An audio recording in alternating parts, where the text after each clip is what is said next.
Now to the government's fiscal cliff, which could happen 50 days from today. Congress goes back to work tomorrow, facing pressure to work out a deal preventing automatic spending cuts and tax hikes at the end of the year that could affect all of us. Unlike the last budget crisis 2 years ago, both sides seem to be willing to compromise.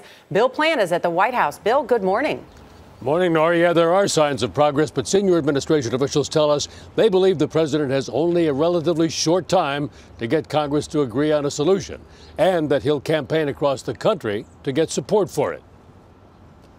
Is there the basis for a deal here? I absolutely believe there is. I'm optimistic. We have the ability between now and the end of the year to not go off the cliff. We'll get this behind us. Over the weekend, Democrats and Republicans both suggested that they have the baseline for a deal.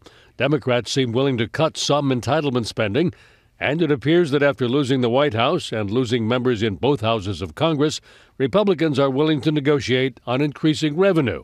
We need more revenue in Washington. We need more private sector jobs. We don't need to raise tax rates. We need to limit loopholes and deductions for the wealthy. The president's negotiating position, expressed on Friday, is that he feels he now has a mandate to demand that the rich pay a higher share of taxes. I just want to point out, this was a central question during the election. It was debated over and over again. And on Tuesday night, we found out that the majority of Americans agree with my approach. The president and congressional Republicans have tried before and failed to solve the nation's debt crisis.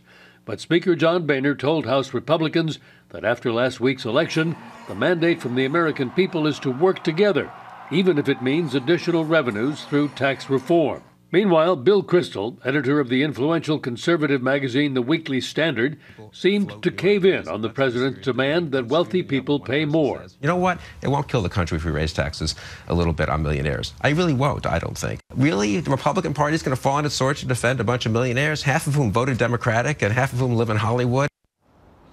Now, the president begins making his case this week, but what's different this time is that administration officials are already suggesting to Congress that Mr. Obama is willing to let the deadline pass, let tax rates go up and spending be cut if he can't get the deal he wants. All right, Charlie? Wow. Bill Plante in Washington, thank you.